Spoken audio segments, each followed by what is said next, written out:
Hi, it's Basic Folk, where we have honest conversations with folk musicians. It's me, Cindy Howes. I host this podcast. Thanks for listening today. Carolyn Kendrick is who we are talking to. She is a California musician who lived in Maine for a bit and also relocating very soon back to Nashville.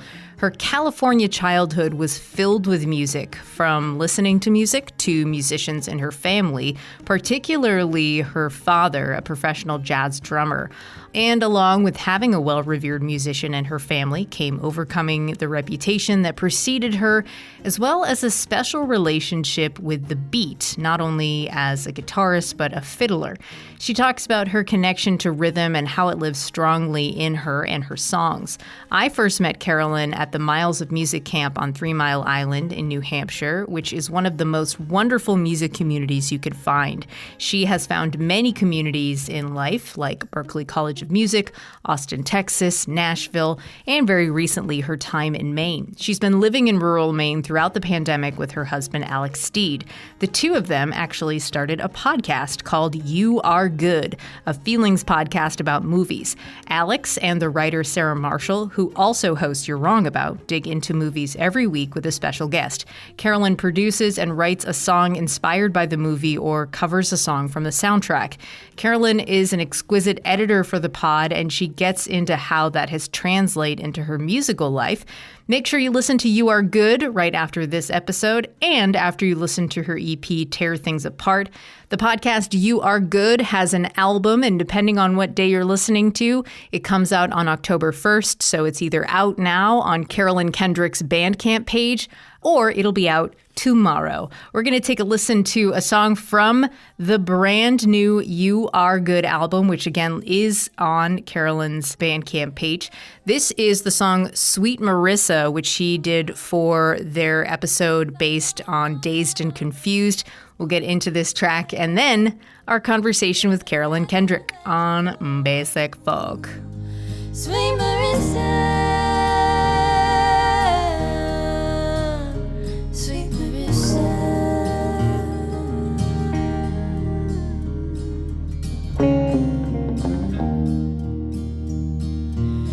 You were a red-headed stranger with a dangerous smile. I was a good old boy from town. Alright. And I've known every cowgirl in Texas.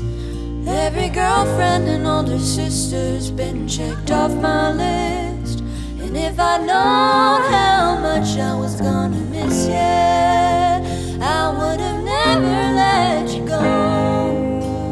Sweet Marissa. Carolyn Kendrick, what's going on? How are you? Oh, I am so good. I am very, very good. It's hot here in the great state of Maine, which, well, maybe it's not hot outside, but I am recording in my attic, so my attic is hot. But I am holding on to every last drop of hotness, even though that's a weird way to put it. I am holding on to every last bit of summer that I can. So I'm appreciating what I've got. I love it. Yeah. I'm so happy to talk to you today. When we last saw each other, you were telling me about your hometown of Stockton, California. And I was hoping that we could start with Stockton and a couple of different questions, but in particularly, Stockton, California landed on the national radar last year with this dramatic mayoral race, which you told me was documented on a 3-part series on the NPR podcast Invisibilia, which is an incredibly good listen. Yeah. I checked it out after we talked about it, and just, my mind was completely blown. Can you talk about that and your experience with the characters involved? Yeah, absolutely. So, well, Stockton has always historically been kind of a wild place. It's one of those places where just kind of crazy stuff just tends to end up happening. And of course, politics is always crazy, but because of the way that Stockton politics has always been, and then also just because of the makeup of the city and its history, we're about 45 minutes south of Sacramento, and we're about an hour and a half outside the Bay Area. If you were to try to throw a dart into the bullseye of California, dead center, we are basically dead center of California. And so, Okay. yeah, so we're in the San Joaquin Valley. It's a port town. It's like its nickname is Port City.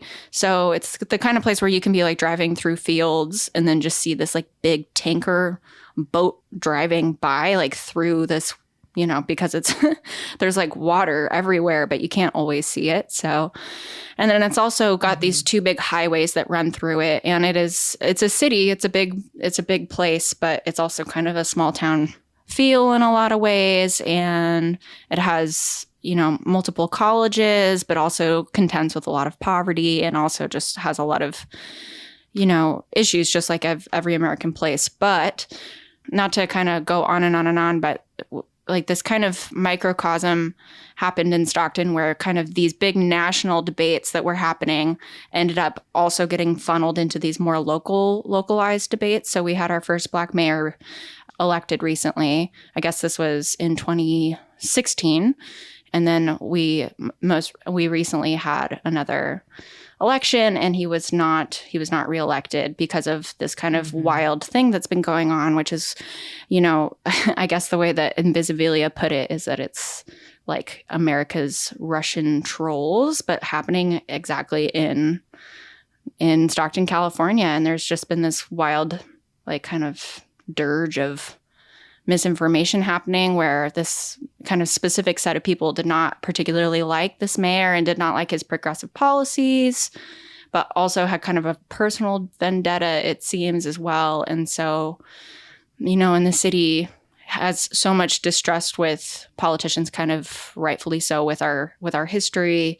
And so just this really, really wild story panned out where this, in my opinion, competent mayor ended up being not recalled because it was a regular election, but he wasn't reelected because of this, really heated misinformation campaign. Yeah, there's one website in particular that they kept referencing over and over again at 209 times. Mm-hmm. 209 is the area code. Yeah. For Stockton. Mm-hmm. Yeah. It's a website that's like still in operation. Mm-hmm. Yeah.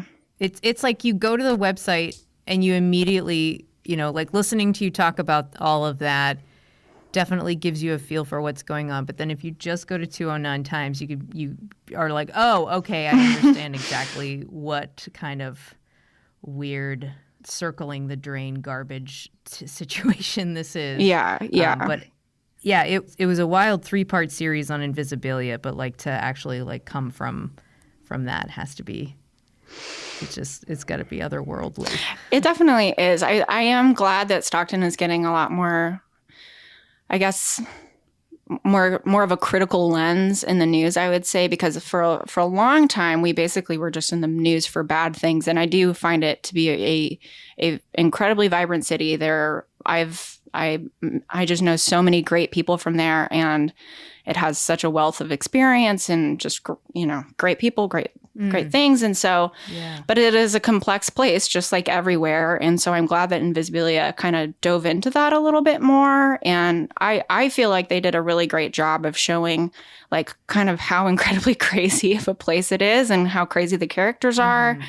And, but also, lending maybe like agnosticism to the situation rather than it being like, we have to paint Stockton as like a bad place or a good place. It's like, I think it treated the situation very fairly.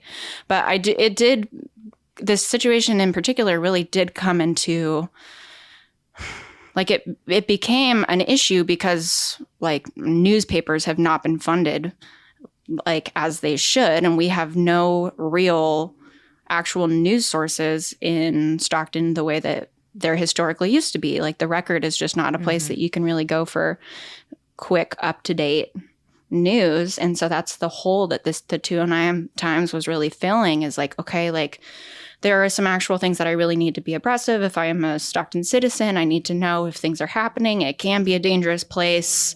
Also, like I would like to know when there are art events happening or when there are concerts. And you can't really find those things out from our local newspaper anymore in that same way. And so I think that, this is not happening just only in Stockton, but in a lot of mid-level cities where journalism is not appropriately funded. Yeah. Yeah. Yeah, it's really true, and it's really hard and sad to see that kind of impact on communities, from all angles. So let's talk about music in your family growing up. How was music treated in terms of like being music listeners and in terms of playing music? Yeah, totally. So I come from a musical family. My grandparents are musicians, my aunts and uncles, my parents. So there was definitely a lot of music in my life growing up, and for that I'm very thankful. But none of it was string music. None of it was really all that much songwriters. I guess some here and there, but my family comes from a band background, both marching band and jazz bands. My dad is a jazz drummer, and everybody else works in, concert band, marching band, that type of thing. So the music that I was around quite a lot was kind of that more formalized music. My parents were both in the symphony. My grandfather was in the Lubbock Symphony for a long time. And I played a lot of that music growing up. My first instrument really was percussion and drums and things like that. And I was in drumline. But I really connected with the music that I connected with through my dad. He would show me different records that I really, still love, lots of R&B and country and jazz and singer-songwriters and, people like Marvin Gaye or Joni Mitchell or, people like that. So I kind of got my in into like quote unquote popular music through my dad. And that's really how we bonded and things like that. But my first like real instrument that I really was taking lessons on was the violin, and I was doing Suzuki violin. So I started around 4, which is pretty common for Suzuki. And Suzuki, just for people who don't know, it's learning by ear. Yeah. Mainly. Yeah. Yeah, it's learning by ear, and different teachers use kind of different variations on the pedagogy, but it's a lot of learning by ear, but also, you learn by ear and then you learn how to sight read from what you have learned. So there's definitely like a component of, at least for me, there was a lot of like reading music as well. And also a lot of like being in orchestras and things like that. Yeah. I would imagine that would make you very quickly, I don't know if you'd be able to recognize this as a young person, but to be like a very versatile type of player with that kind of, with the Suzuki learning method. Yeah, I have lots of positive things to say about Suzuki. I think it's a really good way to get kids to engage with music in a way that they might not be able to otherwise. I definitely, if you're interested in having a kid learn any type of like quote unquote traditional pedagogy, like any kind of like classical adjacent music, I think Suzuki is definitely the best way to go because it just does not make any sense to me to learn something by paper first and then by ear. And maybe that's because of my background, but I definitely think that it's a great way to go about learning how to do things. And I wouldn't say that I necessarily became a versatile player because of Suzuki or anything like that. Like, that was more so, it was kind of expected that I was going to be playing a musical instrument in my family. And that just happened to be the one that I don't even know if I gravitated towards it, honestly. Like, I really didn't truly fall in love with like the violin or the fiddle until I got into college. But, or maybe late high school. But it definitely gave me like tools to build versatility later.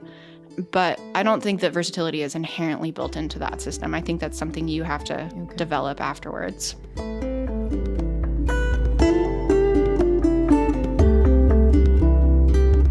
Oh, so many questions. Okay, I want to hear more about your relationship to the beat and rhythm, especially in terms of like connecting with your dad and maybe how he got you to appreciate that and how it continues to like resonate in your music. Oh, totally.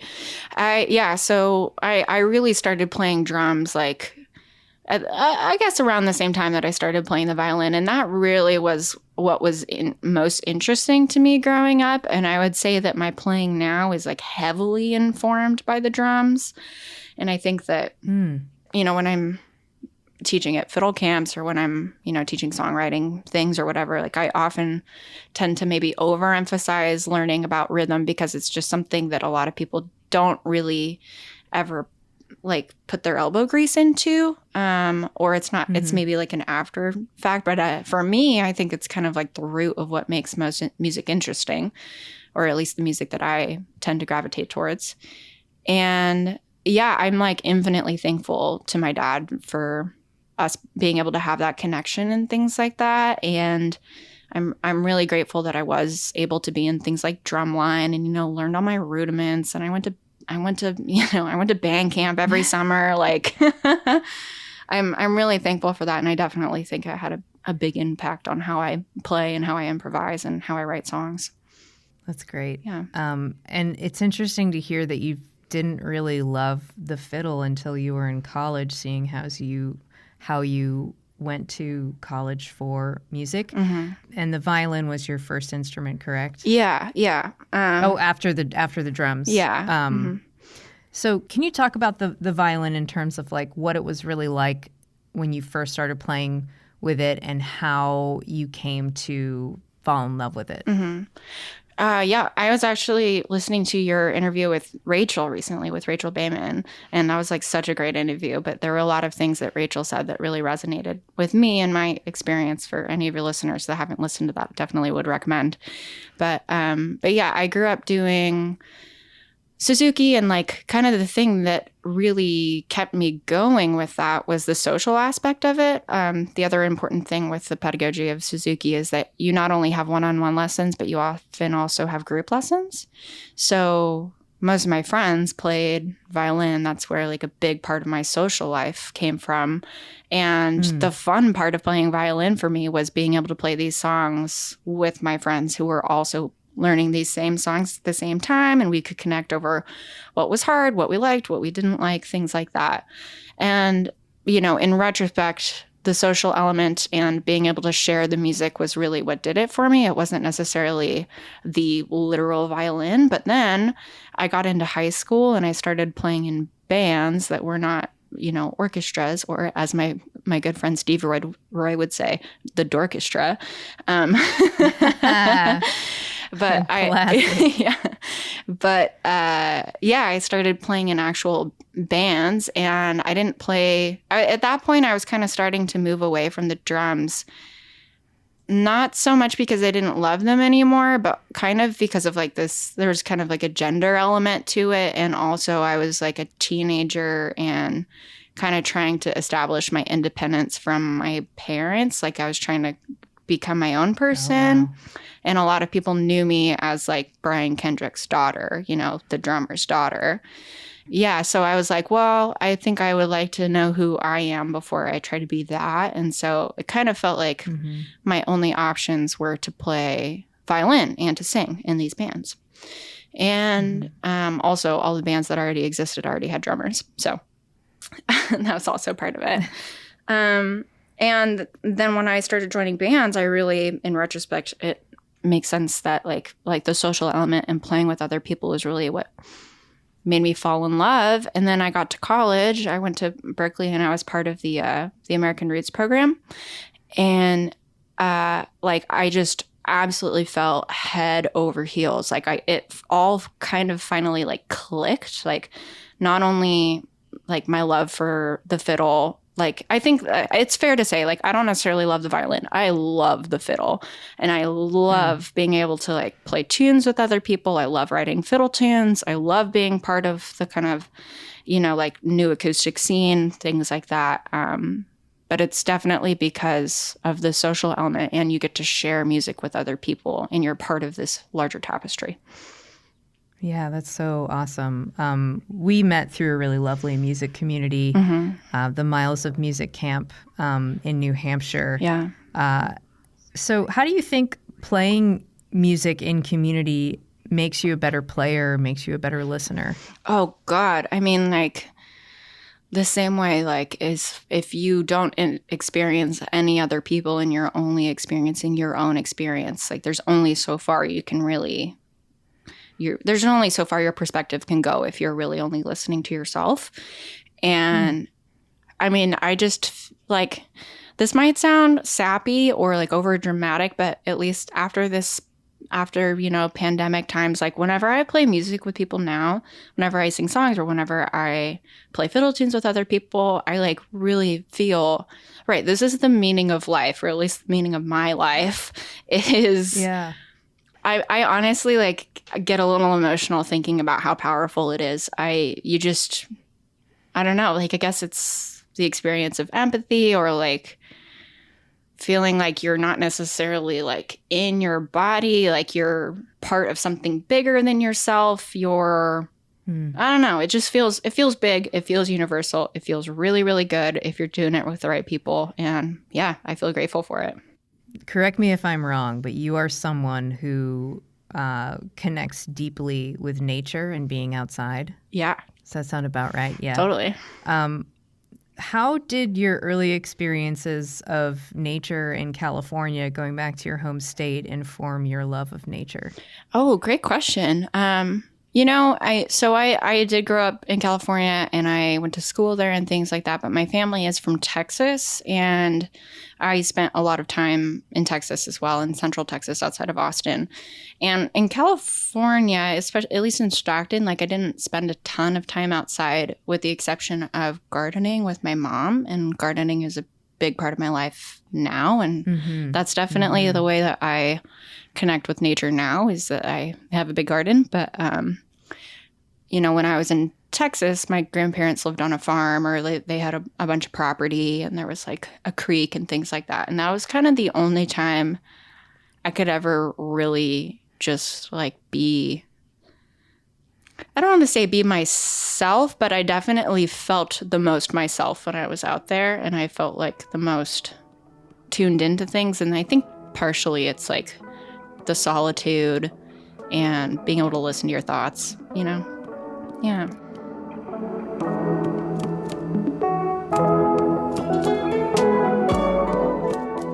How do you see your passions for nature and music running alongside each other? Well, I definitely feel like similarly to how when I am playing music with other people, it feels like I'm part of this bigger thing, and I am, I'm not, I can kind of like get rid of my ego a little bit, and I don't have to necessarily, I mean, sometimes there is some of that, like, but hopefully not if you're in the right environment. The fiddle players aren't trying to like one-up each other? Well, ideally not.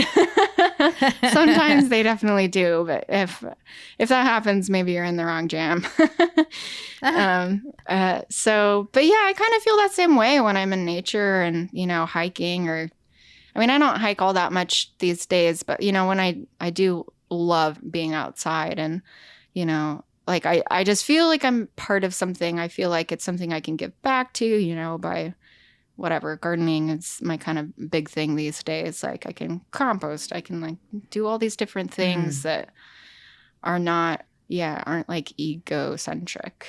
And and it's cathartic and very meditative as well. Nice. Yeah. Nice. Are you a summer birthday? I am an April birthday. I am an Aries.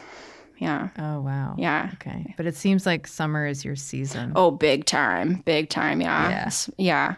I think like that's partially since like I grew up in hot places, like April was always like hot by the time, like it wasn't, I couldn't believe it when I moved to Massachusetts, and it's just like freezing. Yeah, April is a joke. Yeah, I know. I like honestly can't believe it. I always try to plan my years so that I'm in April and May, I'm like in a hot place, because I can't handle it being cold for that long. So when you first started to write your own music, can you talk a little bit about that, like how it felt to express yourself through song, and maybe how you felt yourself changing because of that experience? Ooh, yeah. Well, this is another thing that I really related to with Rachel. She was talking about getting started with 10-string symphony, and how she started, writing songs kind of out of necessity. And that kind of was my path to songwriting as well. I was in a duo called the Page Turners for a long time.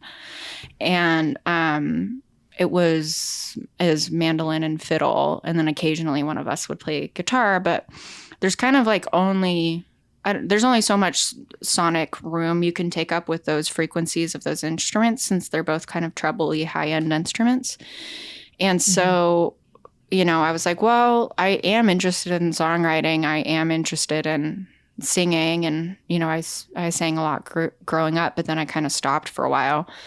And so I wanted to kind of dive back into it and things like that. And so because of that band is really when I started writing songs, just kind of out of necessity. And then and that was, I don't know, in the mid 2010s, I guess. And then, and then just, I totally fell in love with it. And now it's what I wish I could do all day, every day. Totally. Were you saying, I read somewhere that you have a background in theater? Is that true? I have been. I don't know if that's like, I do have a background in, that is true. Like, it's if somebody were to ask me about like, oh, what are the things that you've done in your life? Like, the theater isn't the first thing that comes to mind. However, it is true. I have been involved in a lot of theater in my life. Yeah. On stage? As a kid, yeah, I did a lot of acting, and less so once I got into like upper high school. But I often would be like, in roles like, oh, like I'll be like the fiddler for like a Christmas Carol, or I'd be like the fiddler for whatever, like Fiddler on the Roof, things like that, where it's like you're not really acting, you're just there with your instrument. Yeah. But interesting. Yeah. There wasn't any like musical theater stuff going on. Oh, definitely a lot of musical theater when I was a kid. And like I think my peak musical theater days were early high school and middle school and things like that. Okay. Yeah. So how has that informed the type of singer that you've turned out to be?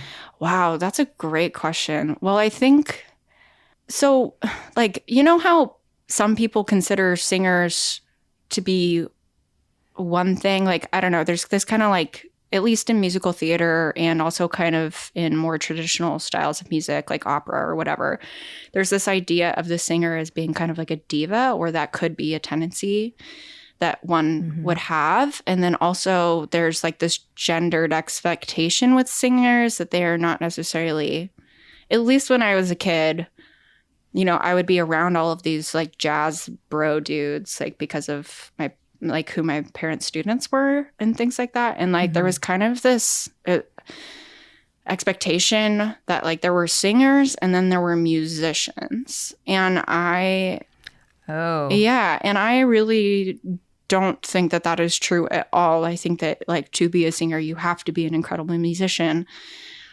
But I unfortunately kind of took that to heart for a long time. And I think that's kind of, I like totally stopped singing for a long time, like really like all of college, like even past college a little bit. Like I was like, no, I want to be a musician. I want to be a musician. I want to like know what I'm doing. And then like, as I kind of started to examine that and I started singing here or there in jams and things like that, I was like, oh, this is like a ridiculous idea that, I don't know, probably some like dumbass 17-year-old said to me in passing, like but then I just really took it to heart. But since I've started to sing again in the last like, I don't know, 5, 6, 7 years, I've learned a ton from musical theater singers. Like my cousin is an incredible musical theater singer, and she shares like her lessons with me and things like that all the time. So she'll record them and then I'll do the exercises and stuff with her, like, but on, via voice memos or whatever. Yeah. That's cool. I love that. Yeah. Oh God. You know what? I really love when I'm relating to a couple of things that you're saying in terms of like some dumb 17-year-old guy told me this, or like when you were talking about how you kind of were backing away from drumming because of a gendered thing. It's just so great when you like get to a point in your life where you're like, that's actually not true. Totally. Like, and it's great. Yeah, absolutely. To overcome. Oh God, yeah. Great. I want to hear more about the atmosphere at Berkeley and how you found and how you like wove yourself into the music community in Boston? Yeah, I feel not everybody has had this experience at Berkeley, and it's definitely an institution with many pitfalls, but I had an incredible experience there. And I was really lucky to be able to do it like relatively affordably, which is, I think, often a big factor as to if people, have good experiences or bad there, whether they can, literally afford to be in this super expensive place. But I was lucky to have some scholarships and not have to like super duper worry about, making ends meet. And and I got to Berkeley, like not totally knowing what I was going to do. Like I started, my primary instrument was violin, and I was like really into the idea of being like a jazz violinist at that time. But like, not to like bring everything back to these like gendered circumstances, but like the culture of jazz has always felt to me, I mean, it's like a pretty patriarchal music, just as like many American musics are, just as bluegrass is too. But like I just like wasn't like quite meshing in exactly, and I couldn't really figure out why. And then I started taking lessons like through the American Roots program, and I started taking lessons with like Daryl Anger and Bruce Molsky and Joe Walsh and just like all of these incredible people. And I realized that the reason I wasn't like super meshing with the jazz scene was because I like didn't really like playing jazz that much, which seems like kind of an obvious thing, but like it was like something that I felt like I was supposed to be doing because I love improvising, and that was kind of the only way I knew of to improvise. Like previously in my life, it was like, okay, well, you could either be a classical musician, you could go in a marching band, you could teach, or you could be in jazz. Like those were the ways forward that I knew. And then learning about the Roots program, it was just like this Cambrian explosion of like energy. And I really found all of these people that I really loved. And I like connected with the musical community for the first time. And I realized like how fun it was, to like play and share and do all this stuff. Music is fun. Yeah, totally. It's so fun. And I feel like it's kind of this like thing that I rediscover every time I play, but also every so often where I'm like, right, this is like really fun. Yeah. Yeah. So I'm also like wondering about, your dad is a jazz musician and your parents have played in symphonies. So it seems like there was this like kind of expectation, maybe not from them directly, but like from you subconsciously of what kind of music that you would play. But now you're at Berkeley and you've discovered that like roots music, fiddle is the way. What is it like though to kind of like give up on that expectation or kind of like give up on that dream of being a jazz player?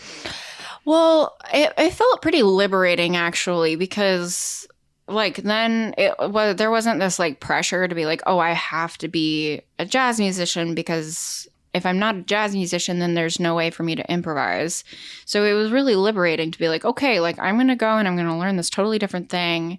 That doesn't negate my experience with jazz. And now I feel more connected now with jazz than ever, because like I can learn from it. I can study it. I learn stuff. I learn jazz stuff all the time, and I have this deep appreciation for it now that I didn't have then, because there was like all this pressure involved in it. And now it's just something that I enjoy and can incorporate into my life. I love it. Yeah. Oh, great answer. Yeah. Yes. So when did you move to Austin? Yes. Let's see. I moved to Austin. So like I graduated from Berkeley in 2016, and then I was on the road a bunch. And then I guess I must have moved in 2017. Okay. Yeah, I moved in 2017, and I moved to be partially because I love the Austin scene, but also partially to be closer to my family. Okay. All yeah. right.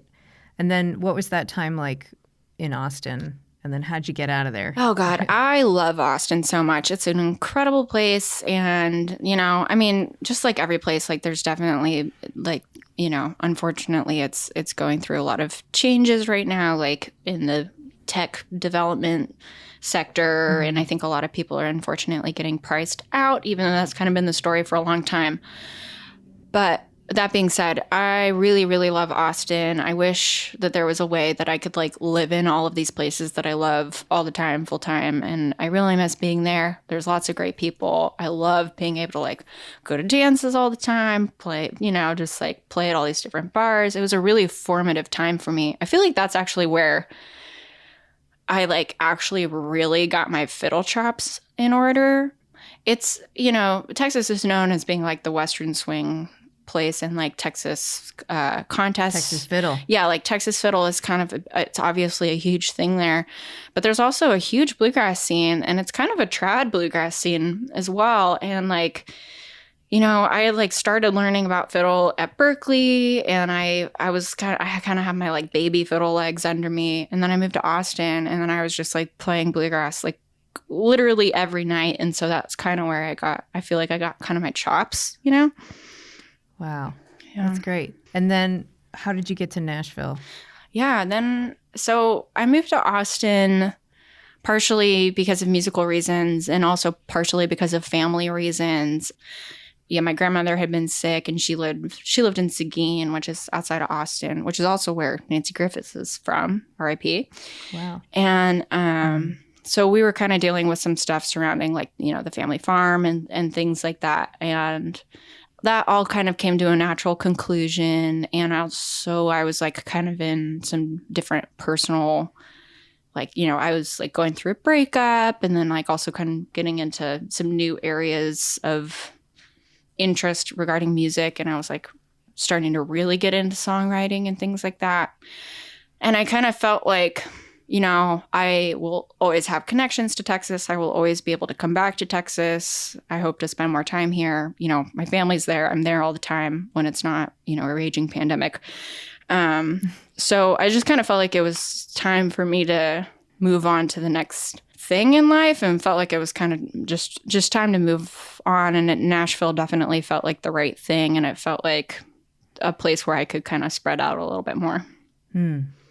And also in Nashville, you created your first solo work. So you have been a side player. You've been in the Page Turners. But your EP, Tear Things Apart, that was your first solo venture. And you're exploring some different sounds, folk stuff, jazz, some pop. In that process, what were some of the things that surprised you in terms of like exploration? And what was it like getting to know yourself through creating that EP? Oh, wow. Well, it was definitely a big boost for my self-confidence, I think. Heck yeah. Yeah, totally. I learned a ton through that process. And it was the kind of thing where like I moved to Nashville, and I was like, by the end of this year, I am going to have something recorded, and I'm going to I'll release it as soon as it's done. And I kind of didn't really know what I was doing. Like I definitely had all these songs under my belt, and I had these like ideas of how I wanted it to go, but it just felt like such a big process in the moment. I was like, oh God, like what if it doesn't sound good? Or what if, I don't know, like all of these what ifs. And then through the process of doing it, I realized like how much I love the actual process of it, and how much I love recording, how much I love working with other people, how much I love getting to like, cultivate and design what my band is going to sound like at any given moment, and being able to, hire other women is huge. That's a big thing for me. And yeah, and I feel like it turned out pretty good. And I was just really excited to be able to put all of that energy in, see it come together, and then just feel really excited to do the next thing. And so it was good for me to be like, okay, you know what? Yeah, I love doing this. I'm excited to keep doing it. Yeah. And also in terms of like transitioning from like being somebody who's in an ensemble or somebody who's in a band to like being like the person who's like front and center. Like what kind of confidence and what kind of courage did you need to like make that leap? Maybe it was easy. Oh, you were like, yeah. I was born to star. Well, I mean, it definitely was a big challenge for me since guitar is like my secondary instrument, and a lot of the songs that I write music. I usually write my songs on guitar and I write my fiddle tunes on fiddle. Like I pretty rarely write songs on fiddle. So I was like, okay, well, I definitely have to get my guitar chops up, which it was like great for that to be able to be like, okay, like, yeah, I like really got to get this in order. And also really fun to kind of start diving into those different ways that I could express myself via the guitar. But it was definitely like the first couple shows that I played were definitely really, really nerve wracking. Like, you're like, okay. And they were totally solo too, kind of like just me and a guitar or just me and fiddle. And I did that intentionally so that I could kind of get used to just being like, okay, it's just me. Like it's the Carolyn Kendrick shindig now. And yeah, it feels more and more natural every time I do it. But the first couple times I felt like a baby deer. Right. Yeah. You see like flashing red lights. Yeah. They're coming to get me. Yeah, totally. Like not, wobbly knees, but you kind of got to do it. One of the biggest things I've learned over the course of like getting involved, I've just been involved in so many different kinds of music now, is like you just have to, you have to do things a few times, and it's okay if you suck at it at first. And I don't think I sucked at this, actually. I think it went pretty well, but like I've kind of relieved myself from feeling like it has to be perfect. And now it's just Totally. like, you just do it, and that's the important thing. And you do it and you have fun doing it. It doesn't really matter if it's perfect. I usually make a promise with myself that I'm not going to think about whether it's going to be perfect or not, and then panic on the spot once it's not perfect. Yeah, totally. And then just sort of like really, really live by the golden rule of fake it till you make it. Oh, yeah, totally. It's kind of funny. Like, I feel like musically I've gotten much better at practicing the like, it's fine, just do it, fake it till you make it. But then just like in like actual like hobbies that I have, I'm so much worse at that philosophy. Like anytime I'm like, okay, I'm going to learn how to, whatever, sew my clothes or, like that's when that perfectionism comes out for me for sure. Totally. Yeah. Oh, man, it's so annoying. Yeah.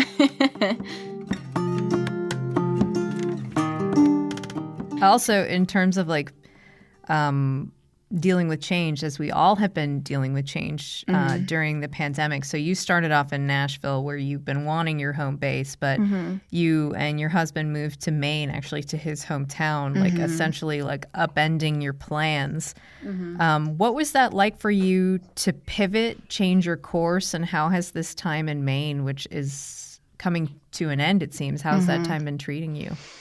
Oh, man. Yeah, it's been a wild ride. Yeah. So I came to Maine with the intention of just being here for a couple months to help a friend of mine who was on maternity leave. But I got here March 1st, 2020. It was like the day of the tornado in Nashville. And then, a couple weeks, I know. And it was a wild couple months for sure. Yeah. And then, a couple weeks later, everything shut down. We had no plan.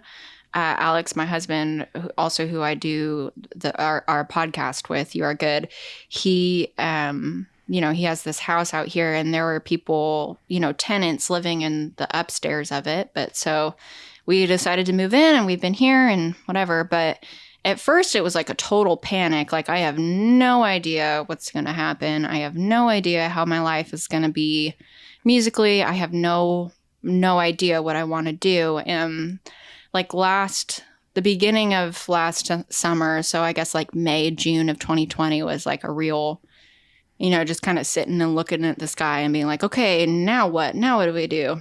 And also learning OBS. Yes. Oh my God. Lots of that. Lots of that. Lots of streaming stuff. Lots of streaming stuff for sure. And yeah, but then I kind of like, I finally was like, okay, like I just like gotta start doing something creative, like whether it's like actually performing or not. And luckily, kind of like independent of me having all of these feelings about, missing playing live and missing creating music with other people, Alex and Sarah started You Are Good, and they needed somebody to be like editing the podcasts, and that's something I was interested in learning how to do. And then they were also looking for somebody to do the music for it, and that was something I was interested in doing. So doing You Are Good really, really helped me through this time in Maine, even though it's been an incredible time. It's a beautiful place. I've met a lot of lovely people. I feel really grateful for the time. But in terms of creatively, how I've been able to like gel here, having this project, speaking of like shirking perfectionism, where like every week you have to have something done. Every week you have to write something. Every week I have to have an episode done. So it's been great for just being like, you know what? I'm just going to create because I have to. Yeah. That's great. Yeah. For those who don't know, You Are Good is a feelings podcast about movies with Alex Steed and Sarah Marshall, who are like adorable best friends. And they talk about movies with friends. And it's a really wonderful podcast if you haven't heard it. So not only are you editing the podcast, like you mentioned, you're also recording songs from the movies and also creating sound collages to set up the themes, which I heard you you and Sarah Marshall actually had a little conversation for your Patreon supporters, and you were kind of talking about how you make those sound collages, which is really cool. You're like listening to the themes that are being talked about, and then you throw those into the collages.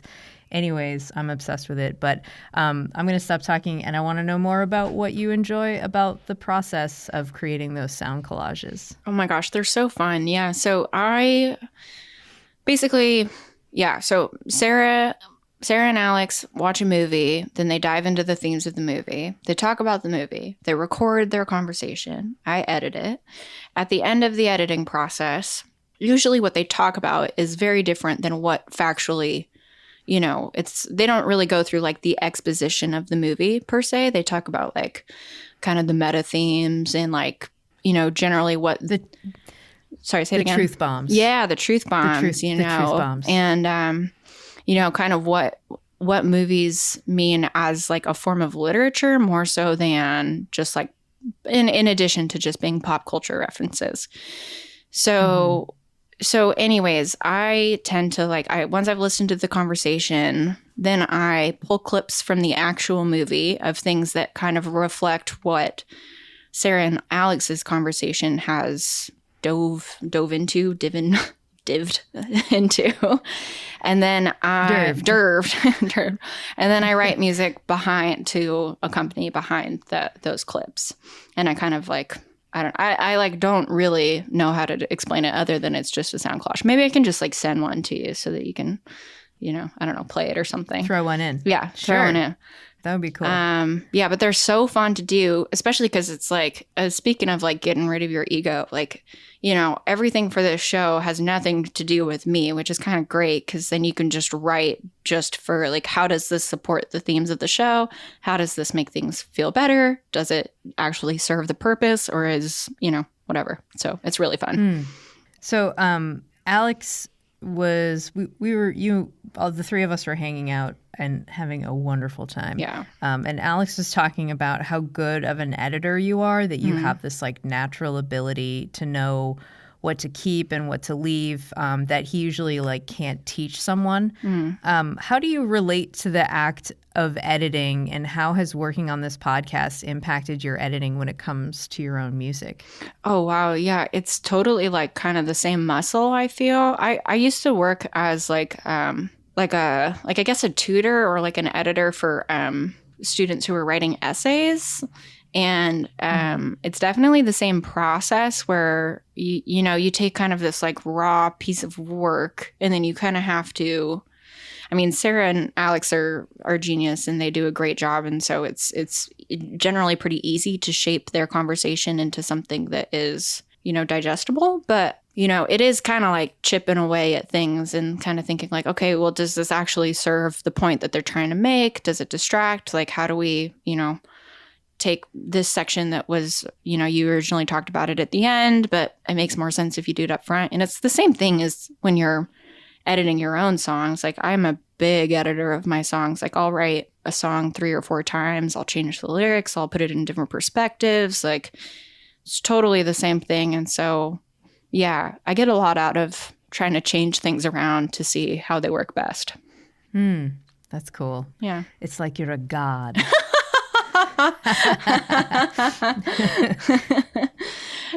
Trying to be, I guess. This is really interesting, an interesting place that you're at, because you've been editing this podcast for over a year now, and you've been editing Sarah and Alex's voices like very intimately. And in particular, Alex is your husband. So like, how has being that closely engaged with his voice maybe changed things in your relationship? Well, I won't lie. Like, sometimes when if I've been editing a lot in a week, like, often I hear conversations and like what I would take out or what I would, condense sometimes, but not just with him. Like, I actually end up listening to Sarah a lot more than him, because I often end up editing for You're Wrong About as well sometimes.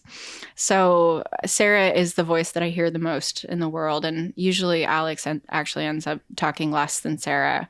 And so, at least like over the average of those 2 podcasts, obviously, because he's only in one of them. But yeah, I definitely will sometimes be listening, even just to myself, and be like, okay, well, I'm going to cut out that I'm going to like combine this idea, things like that. Even right now, I'm like watching my voice go by on like the Logic screen and seeing like, okay, well, there's a laugh. I can, I can kind of see visually like what I would change. You don't have to edit this podcast. Oh, Carolyn. Good. Oh, wow. So can you give us an update on the music for You Are Good? Is there an album releasing September on your Bandcamp? So it's actually October 1st when the full album is going to be coming out. It's on like the October Bandcamp Friday.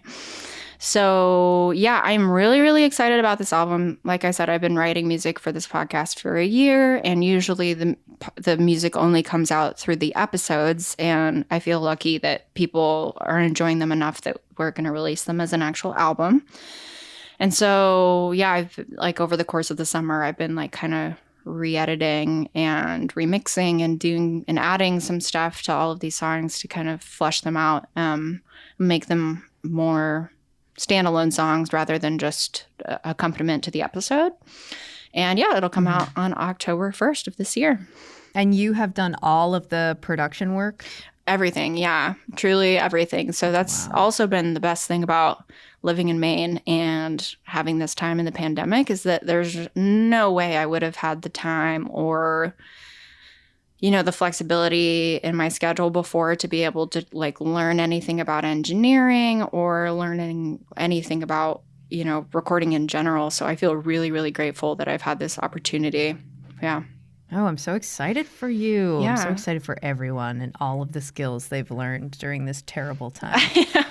Totally. Just to clarify, the songs on this record, are they original songs? Some of them are originals and some of them are covers. So, yeah, it kind of varies from week to week. Like, because this is kind of like we are a 3-person team. There's only so much time in the week. And sometimes I don't have time to write an entire song. But then also sometimes it just makes more sense that like another song that already exists out there in the world, like, makes more sense to support the episode musically. So, so some of the, let's see, what are some of the covers that we've done? Let's see. I did In the Navy by the Village People. Wait, is that the Village? Yeah. Yeah. Anyways, Pretty Woman, and then also just originals that I've written. Yeah. Great. There's that Issa Burke collaboration going to be on there? Yes, it will. That one was really, really fun. Yeah, Issa was on You Are Good talking about the Parent Trap. The Parent Trap. Yeah, which I loved. Also, I am I've seen the original Parent Trap more times than the new one, but I think I mentioned, maybe I texted it to you or something, but I used to work at this department store, and I didn't have a supervisor, so I would go to the sight and sound department and just like watch the movies that were playing. Oh my gosh. And the new Parent Trap was on loop, so I probably have watched it like hundreds and hundreds of times just in like 15-minute chunks. Oh my gosh, that's so funny.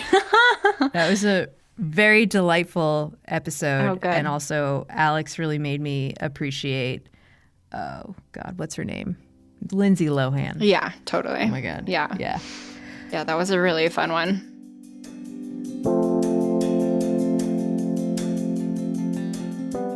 Okay, so we've got the album coming out in October.